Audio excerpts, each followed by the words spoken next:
Obreiros Evangélicos. Capítulo 9. Paulo, o apóstolo dos gentios.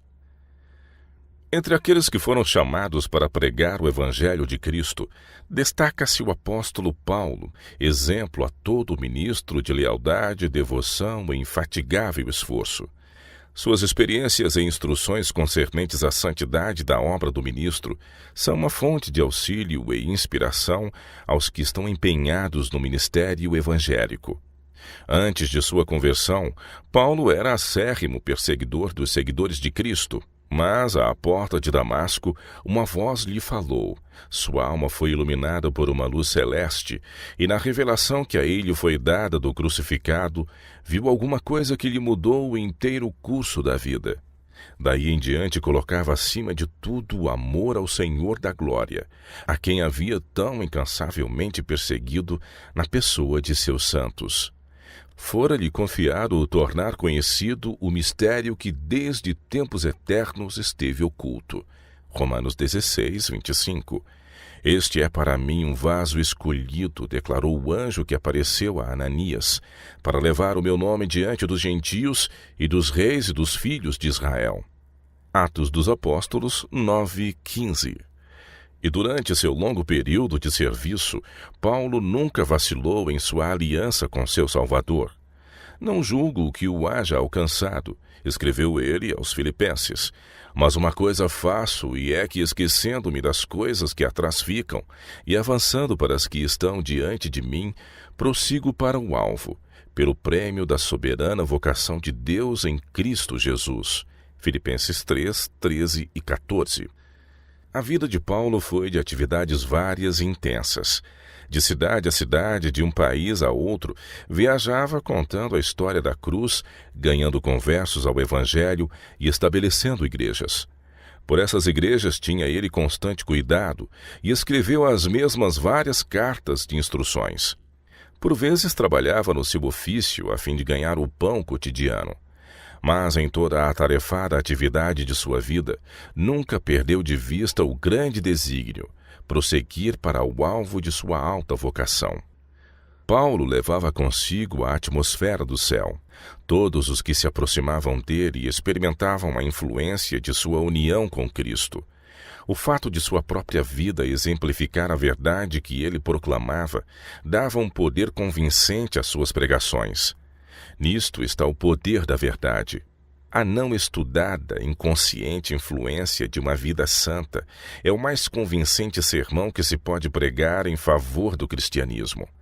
O argumento, mesmo quando irrefutável, pode não provocar senão oposição, mas um exemplo piedoso possui um poder a que é impossível resistir inteiramente. O coração do apóstolo ardia em amor aos pecadores, e ele punha todas as suas energias na obra de ganhar almas. Não existiu jamais um obreiro mais abnegado e perseverante. As bênçãos que recebia eram por ele prezadas como outras tantas vantagens a serem usadas para beneficiar outros. Não perdia a oportunidade de falar do Salvador, nem de auxiliar os que se achavam em aflições.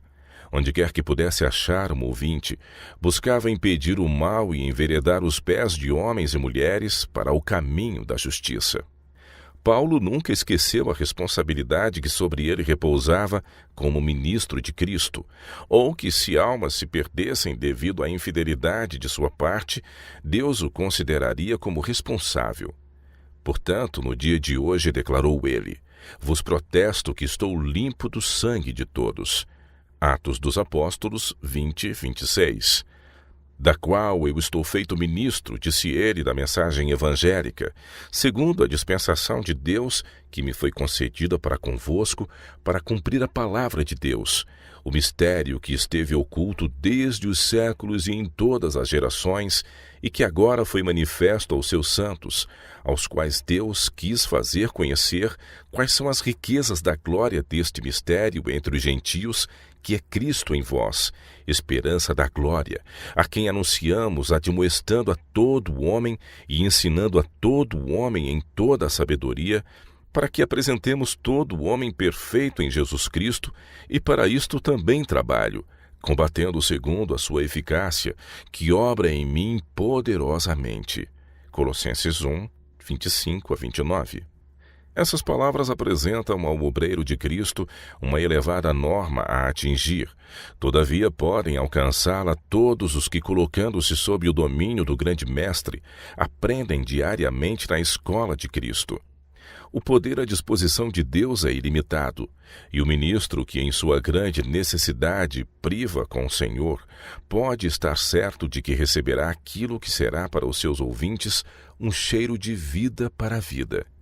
Os escritos de Paulo mostram que o ministro do Evangelho deve ser um exemplo das verdades que ensina, não dando escândalo em coisa alguma, para que o ministério não seja censurado. 2 Coríntios 6, 3. A Tito escreveu ele: exorta semelhantemente aos mancebos a que sejam moderados. Em tudo te dá por exemplo de boas obras. Na doutrina mostra incorrupção, gravidade, sinceridade, linguagem sã e irrepreensível, para que o adversário se envergonhe, não tendo nenhum mal que dizer de nós. Tito 2, de 6 a 8. Ele nos deixou de sua própria obra uma descrição em sua carta aos crentes coríntios.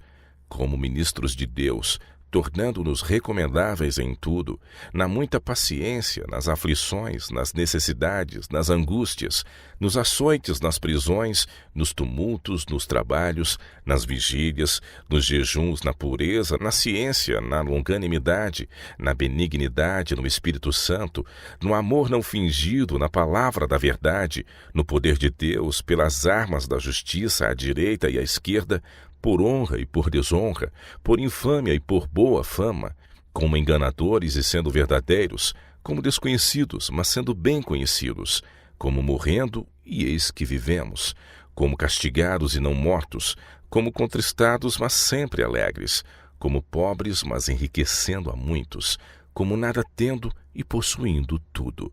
2 Coríntios 6, de 4 a 10.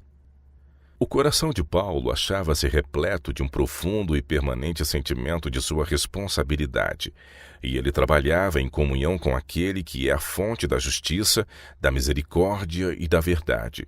Apegava-se à cruz de Cristo como sua garantia única de êxito.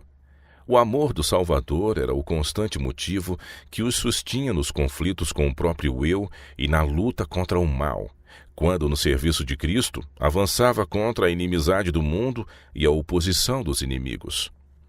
O que a Igreja necessita nestes dias de perigo é de um exército de obreiros que, como Paulo, se hajam educado para a utilidade, que tenham experiência profunda nas coisas de Deus e se achem possuídos de sinceridade e zelo. Necessitam-se homens santificados, dotados de espírito de sacrifício, homens animosos e leais, homens em cujo coração Cristo esteja formado, a esperança da glória, Colossenses 1, 27, e com lábios tocados por fogo sagrado, preguem a palavra. A causa de Deus enfraquece por falta de obreiros assim, e erros fatais como um veneno mortífero mancham a moral e esterilizam as esperanças de grande parte da raça humana. Os fiéis e cansados porta-estandartes estão oferecendo a vida por amor da verdade. E quem se apresentará para lhes tomar o lugar? Aceitarão nossos jovens, das mãos de seus pais, o santo legado? Estão-se eles preparando para preencher as lacunas ocasionadas pela morte dos fiéis? Será aceita a incumbência do apóstolo, ouvida a chamada ao cumprimento do dever por entre os incitamentos ao egoísmo e a ambição que acenam à mocidade?